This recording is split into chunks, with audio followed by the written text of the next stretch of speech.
किस तरीके से देखते हैं पूरी हरियाणा की, अगर राजनीति की बात करें, सीएम बदले हैं, क्या कुछ कहना चाहेंगे? सीएम बदले हैं लेकिन कुछ नहीं बदला।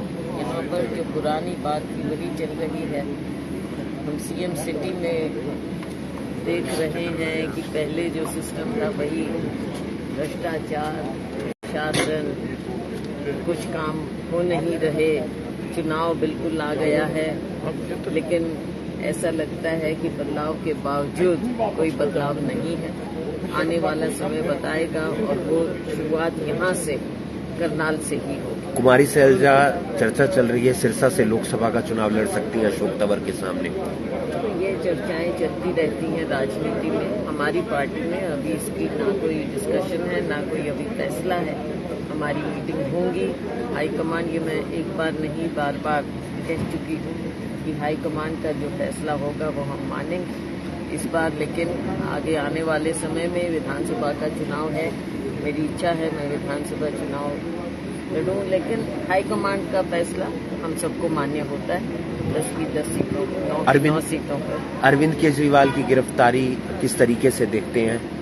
देखिए, हमारे अलायंस का हिस्सा हैं और जिस प्रकार से आपने देखा कि विपक्ष में कोई भी हो, उनके खिलाफ भारतीय जनता पार्टी सरकार ने अपनी ये सारी एजेंसियां छोड़ रखी, चाहे ईडी है, इनकम टैक्स है, सीबीआई है।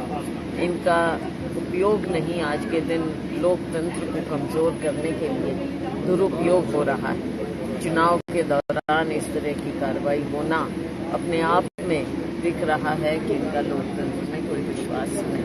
करनाल में उपचुनाव भी होगा मैम, तो वहाँ के लिए क्या तैयारी, कौन उम्मीदवार हो सकता है मैदान में? देखेंगे, यहाँ पर हम तगड़ा सशक्त उम्मीदवार उतारेंगे।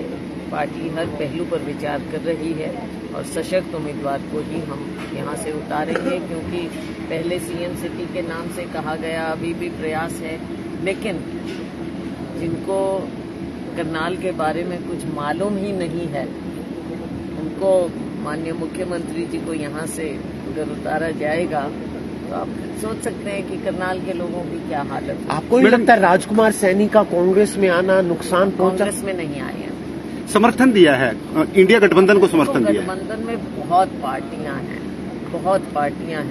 और गठबंधन ऐसा है जो भारतीय जनता पार्टी की गलत नीतियों के खिलाफ है।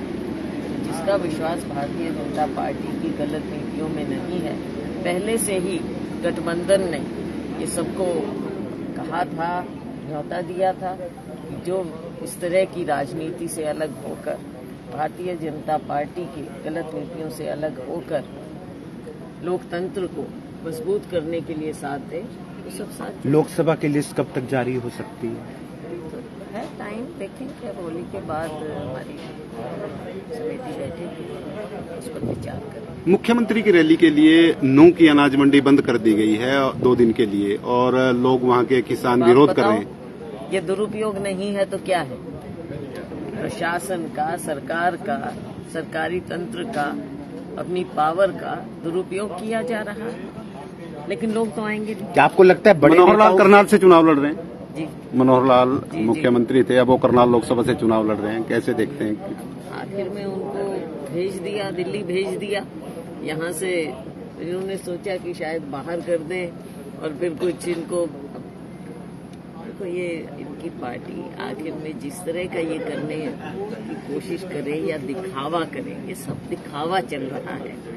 हरियाणा के लोग ये जानते हैं, वरना मुझे ये बताइए, आखिर में इस तरह के फैसले, इस तरह के बदलाव आनन फानन में, आज इनके पास कैंडिडेट भी नहीं है और जो पुराने पूर्व मुख्यमंत्री हैं उनको भी दिल्ली भेजने की तैयारी में है। किसी को समझ नहीं आ रहा कि भारतीय जनता पार्टी, जनता जरूर समझ रही है कि इनको बाहर करना है, लेकिन इनको राजनीति में ये खुद कंफ्यूज है भारतीय जनता पार्टी। आपको नहीं लगता मैम भूपेंद्र सिंह हुड्डा, कुमारी सैलजा, रणदीप सिंह सुरजेवाला, किरण चौधरी को लोकसभा चुनाव लड़ना चाहिए? बड़े नेता हैं, टक्कर। मैंने पहले कहा ये फैसले हमारी पार्टी हाईकमान करती है, जो उनका फैसला होता है वो सबको मान्य होता है। कांग्रेस नेताओं के खाते हैं जो फ्रीज किए जा रहे हैं, नेताओं के नहीं, पार्टी के। नेताओं के करके फिर कोई डर नहीं। नेताओं के करके पार्टी खोल दो। सबसे बड़ी पार्टी आप क्या दिखाना चाह रहे हैं कि हमारे अकाउंट, क्योंकि इतनी बड़ी पार्टी की इलेक्शन में अगर अकाउंट को आप इस तरह से खाली करेंगे और पार्टी का चुनाव नहीं लड़ेगी। हमारे साथ तो लोग हैं, इन चीजों में कांग्रेस पार्टी को कभी कोई कमजोर नहीं कर सकता। जिसके साथ कांग्रेस के साथ जहां हम आए, बुजुर्ग चाहे व्हील चेयर पर गए हों, लेकिन कांग्रेस पार्टी को सपोर्ट जी।